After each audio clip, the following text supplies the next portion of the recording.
Everybody, I am the Sacrificial Man, and today is December 11th, 2024. It took me a while to kind of want to be able to talk about it, but here I am. I'm going to talk about it. I lost a dog to cancer this past weekend, and it sucks. He was a great boy. He was 11, and he had some serious medical issues. But if I learned anything from this guy, he was a super strong dog. I used to call him the comeback kid. He had cancer on his scrotum. He had congestive heart failure, a level 6 heart murmur. He was blind, going blind, and he was deaf. But that didn't stop him from wagging his tail or hopping around, being extremely affectionate. And I'll miss him. It became untreatable. We couldn't do anything about the tumor because he wouldn't have survived anesthesia due to his heart condition. So we kind of assumed earlier this year a comfort plan for him. So he would, so he would not suffer immensely in pain. But Saturday the 10th, I'm sorry, that would be Saturday the 9th. Man, I tell you, getting old doesn't help me with my calendar.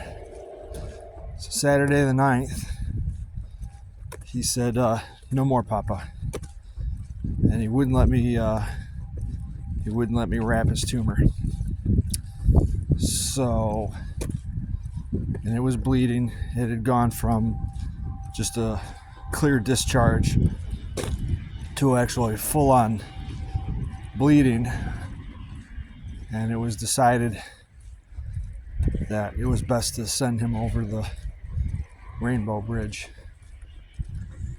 He was a rescue dog that I got from New York City back in 2021. He was transported from New York City, to just outside of Syracuse, where I drove up and met him. And he was a big boy, but he was a great dog. Hopped right in my car. I had a deer antler for him, so he chewed that. He went between chewing the deer antler and barking the whole trip back. We were together in the car for probably roughly about an hour. I brought him home. He's the only dog, well, can't say that, I don't know. But I introduced myself to him with my name and just tell him, hey, I'm your foster, or hey, buddy, what's going on? I literally told him my name. Not a lot of people tell their dogs their names, I guess, but I told him my name. And he showed up with a leash, collar, obviously, and a stuffed fish, like a plush toy fish, which I took away from him because those things, the stuffies, usually get destroyed and they end up eating them, and it's not good for them. But I always held on to that fish. So when the day came, Saturday, when he was on the couch, I gave him his fish. And I was like, dude, this is your first toy that you had when you came here. So it's just, it's an unbelievable amount of beauty involved in the cycle of life with you and your pet. It's one of those things that I know a lot of people dread. Of course, I dreaded it too, but they're looking to you. They trust you.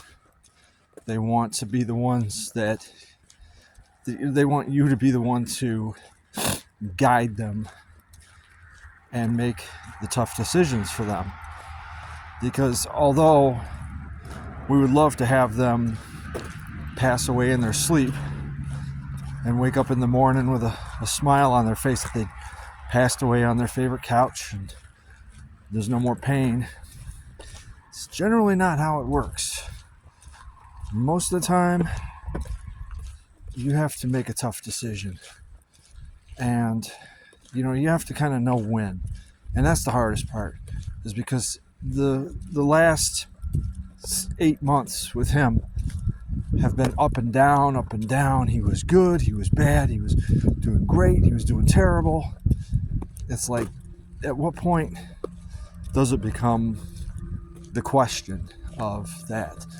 And I kind of looked at it as good days versus bad days. Was he having more good days than bad days? And at what point would that flip into bad days versus good days?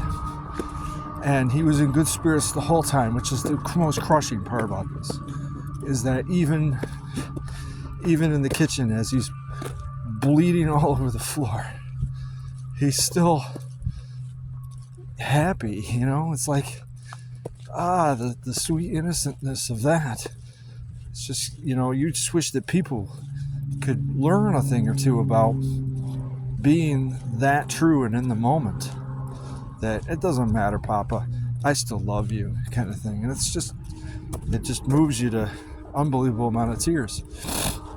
So once I realized that he wasn't going to let me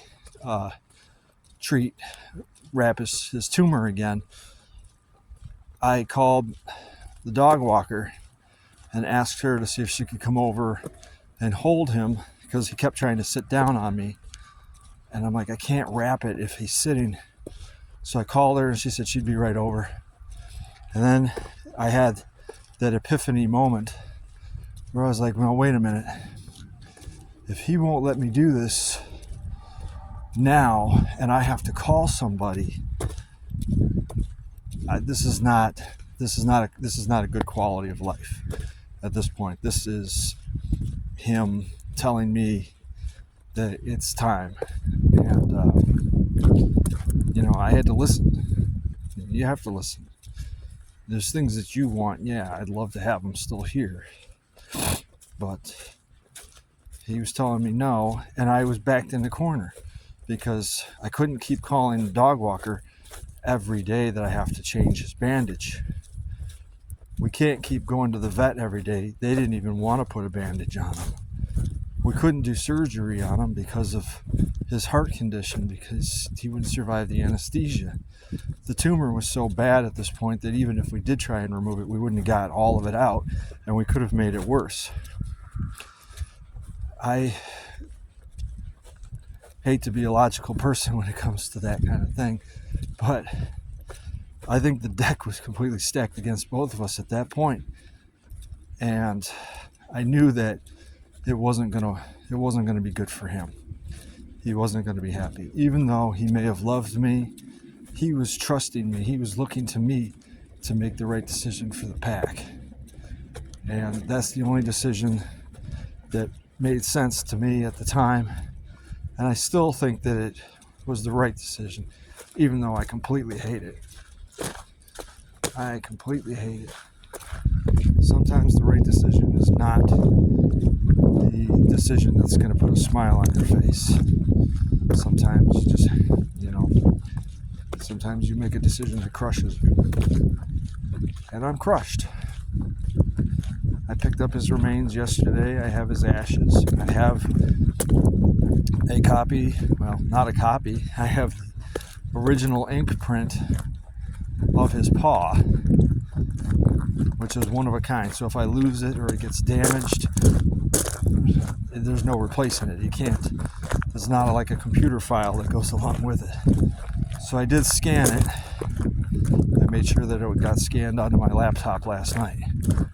But I'm scrambling. I have to find some kind of protective sheeting to put it in while I figure out how I want to lay out his memorial.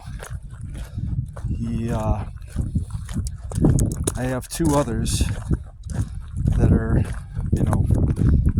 from a previous lifetime of mine. One who I lost in 2020. She was old. I lost her at old age. And one who I lost in 2017 to lymphoma.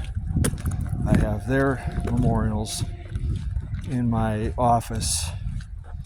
Very nicely done. Pictures of them, their paw prints, little, their collars, their leashes, lights. And I want Blue to have the same thing. So I want to do it tastefully. The container he came back in is not what I would consider it's a thought that counts. I mean, it wasn't a funeral home that did the cremation. It was a dog shelter that happens to have a crematorium with it. So I don't really blame them for not being, up on the latest, greatest urns. And I'm not going to get him like an emperor's urn. I have two nice, the other two are in nice boxes with nice dedications. And I'm going to kind of do the same thing. I'm going to open up his container very carefully, obviously, when I'm ready, and transfer his remains to another memorial box that's more appropriate, and take a picture of him that I have. I have a nice picture of him coming from Google that they're printing for me. That's coming, and then I will have his paw print with it. So that will be his memorial. You can see his paw print. Since I scanned it, I'm going to clean it up a little bit because they didn't do like a hot job. I mean, this really did seem like kind of a wham bam job. Next time I'll go through another crematorium, another funeral home, something a little bit more dedicated to it. But as I said, it's the thought that counts. I'm not going to complain. Plus, even if I did, there's nothing I could do. He's ash now. I can't get his paw print again. So I'll clean it up a little bit, and maybe I can do something with it in my vinyl cutter and make some decals like I have for the other two, and just sprinkle them around. Just random blueprints. Just random blueprints around, just to remind everybody, remind myself. But there is nothing,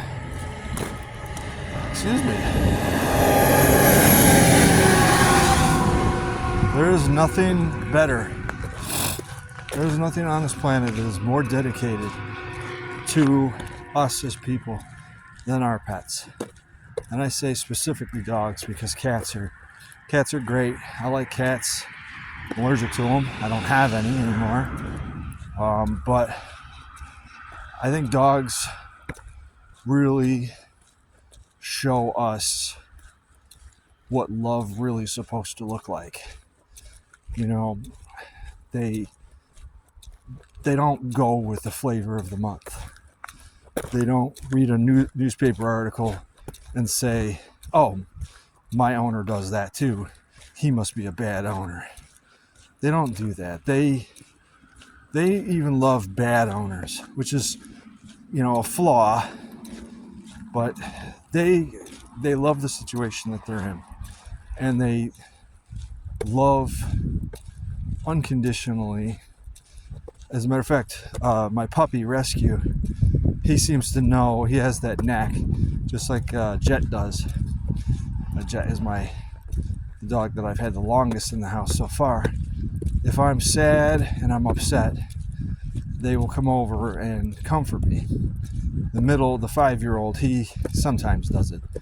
But the puppy, literally, I was sitting down in the living room just kind of staring at the ceiling, just talking into the air, saying my piece to Blue. And I said my final goodbye, and it got me really upset. Still feeling it now, but not like I was the other day. Got me really upset. And Link, who's the puppy, jumps into my lap. Doesn't normally do that, but he jumped into my lap. I was like, you get it, buddy. You totally get it. You know where I'm at. He's been kind of a pain in the ass dog. No training, comes from a bad home. He's fostering. I'm fostering him, trying to get him set up for success. And it's been a hell of a challenge with him. But he's slowly figuring it out. And yeah, he did that. Jumped in my lap. I'm like, oh my goodness. So you do have the ability to think like that, not just a crazy puppy ripping everything to pieces. But then he promptly turned around and ripped up my favorite jacket. So I didn't really, that win wasn't forever. All right, well, I'm on my walk. So I'm just going to continue that. I figured I'd touch base and let you guys know that, there's nothing better than the love of a dog. And I'll tell you, there really is nothing better than the love from a senior dog. Even if senior dogs have their problems, they're still the most incredible animals, and they need homes and love just as much as the puppies do, if not more, because a lot of people won't take that on. They won't do a fospice or a hospice type of situation because they're not capable. They can't face the harsh reality of goodbyes sometimes, and it takes a very strong person to go into that situation because it can bring you to your knees. Some people never recover. I myself am dealing with it. I'm not over it. I'm not even over the last two because those feelings regurgitate. But I'll tell you, if I don't do it and no one else is going to do it, who's going to do it? These dogs are going to die alone in the shelter? That's terrible. You can't do that. You can't do that. Everybody wants to buy a puppy. And I say puppies are great. I have one. But I have a senior. I still have another senior. He's 10. And he's a cancer survivor, and who knows for how long. But for now, he's a cancer survivor. And I have a middle-aged dog. So if you're looking to adopt and you want to feel like you really are, if you're looking for a purpose, if you need a purpose, that's what you want to do. Go get yourself a senior dog. Understand that he or she is going to be in the vet many times a year, and vets are very expensive. But if you're a single dude like myself and you have the resources and you have the bandwidth, I say there's nothing more noble than taking care of a creature like a dog that is in its twilight years and is just looking for love and a final roof over their head where they can unwind, feel comfortable, and transition into the next dimension. Do it. It's way more rewarding than anything else. So anyways, I love you guys. I'll catch you in the next one. I am the sacrificial man, and see you later.